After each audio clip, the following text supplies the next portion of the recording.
সকলকে জানাই আমার পক্ষ হতে আন্তরিক শুভেচ্ছা অভিনন্দন। প্রিয় উপস্থিতি, আপনারা সকলে অবগত আছেন যে মাদ্রাসার পক্ষ হতে আমাকে বিষয়বস্তু নির্ধারণ করে দিয়েছে আদর্শ সমাজ বিনির্মাণে কওমি শিক্ষার অবদান। আল্লাহ যদি চান সময়ের সংক্ষিপ্ত পরিসরে ক্ষুদ্র জ্ঞানের আলোকে কিছু আলোচনা করার প্রয়াস জানাবো। ওয়া মা তাওফীকি ইল্লা বিল্লাহ। সম্মানিত হাজিরিন, একটি সভ্য শান্ত আদর্শবান সমাজ গড়তে হলে সর্বপ্রথম প্রয়োজন হলো একটি আদর্শ শিক্ষা, যা দেখাবে অন্ধকার থেকে আলোর পথ, ধ্বংসের পথ থেকে তুলে আনবে আলোর রাজপথে। সেই আদর্শ শিক্ষা দেওয়ার লক্ষ্যে মাওলানা কাসেম নানুতুবি রহমাতুল্লাহি আলাইহি প্রতিষ্ঠিত করেন দারুল উলুম দেওবন্দ। আর এই দারুল উলুম দেওবন্দের অনুকরণে প্রতিষ্ঠিত হয় কওমি মাদ্রাসার শিক্ষা, যা মুসলিম উম্মাহের পিছনে এবং সমাজ সংস্কারের লক্ষ্যে কাজ করে যাচ্ছে। মুসলিম উম্মাহ এবং ধর্মীয় চাহিদা পূরণে কওমি শিক্ষার অবদান দিবালকের ন্যায় সুস্পষ্ট। একজন শিশুকে আদর্শবান শিশু হিসেবে গড়ে তোলার জন্য প্রতিষ্ঠিত করেছেন, প্রস্তুত করেছেন লক্ষাধিক নুরানি বক্তব্য, এবং বৃদ্ধদেরকে সঠিক শিক্ষা দেওয়ার জন্য প্রস্তুত করেছেন বয়স্ক কোরআন শিক্ষা, এবং যুবককে কোরআন হাদিস নৈতিকতা শিক্ষা দিয়ে বর্তমান যুবককে আদর্শবান যুবক হিসেবে গড়ে তুলেছেন এই কওমি মাদ্রাসার শিক্ষা। অসহায় দরিদ্র এতিমদেরকে সুশিক্ষা দিয়ে তাদেরকে আদর্শ ছাত্র হিসেবে গড়ে তুলেছেন এই কওমি মাদ্রাসার শিক্ষা। এই কওমি মাদ্রাসার শিক্ষা যে অবদান রেখে আসছে, এমন দৃষ্টান্ত অন্য কোনো শিক্ষা প্রতিষ্ঠান দেখাতে পারবে না। শিক্ষা দীক্ষায় আইন নৈতিকতা, তাবলীগ ও জিহাদে, সাহিত্য সাংবাদিকতার ময়দানে নির্যাতিত নিপীড়িত মানুষের সংগ্রামী। মোট কথা এমন কোনো সেক্টর নেই যেখানে এই কওমি শিক্ষার অবদান রাখেনি। এই কওমি শিক্ষার অবদান যদি দেখতে চাও, তাহলে আমি বলবো এই কওমি শিক্ষার পাওয়ার হাউস থেকেই তো বের হয়েছে হক্কানি রব্বানি আলেম দ্বীন মর্দে মুজাহিদগণ। এখানে শিক্ষা দেওয়া হয় অন্যায় এবং জুলুম অত্যাচারের বিরুদ্ধে কথা বলা এবং হকের ঝান্ডাকে সমুন্নত রাখা। এই কওমি শিক্ষার অবদান হলো যখন তসলিমা নাসরিন কোরআনের আইনকে অস্বীকার করেছিল, এই কওমির সূর্য সন্তানের ডাকে তাকে বাংলার জমিন থেকে উৎখাত করা হয়েছে।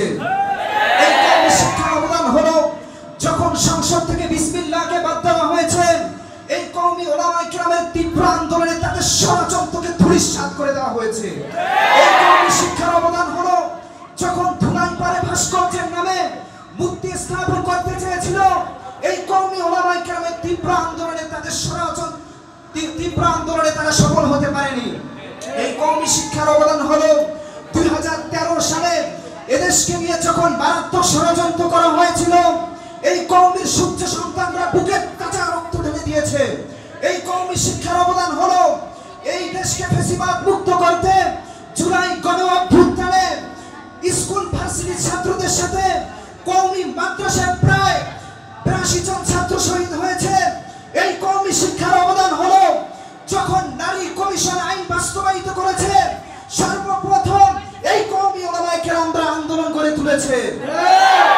আর যারা বলো কওমি শিক্ষার কোনো অবদান নেই, আমি বলবো তুমি ইসলামের দুশমন। তুমি বাংলাদেশে বসে পশ্চিমাদের পদলাহন করছো, তুমি বাংলাদেশে বসে পশ্চিমাদের পা চাটছো। এটা বাংলাদেশ, এদেশের 95% মুসলমান। এটা বাংলাদেশ, এদেশে এখন পর্যন্ত আল্লাহু আকবারের তাকবীরে সূর্য উদিত হয়। তবে এতটুকু স্মরণ করিয়ে দিতে চাই, যদি এই কওমি শিক্ষাকে নিয়ে কোনো ষড়যন্ত্র করতে চাও, রব্বে কাবার কসম করে বলি, আবার হায়দারি তলোয়ার চাপবে, আবার বদরি তলোয়ার চাপবে। এই দেশের মধ্যে পালাবার জায়গা তোমরা খুঁজে পাবে না।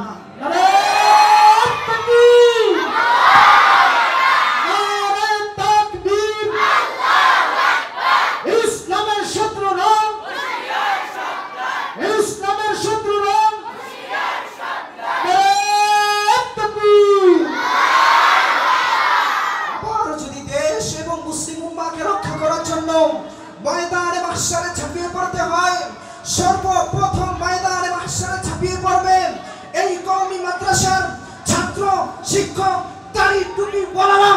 তাদেরকে রুখে দিবে এমন সাধ্য দুনিয়ার কারণে।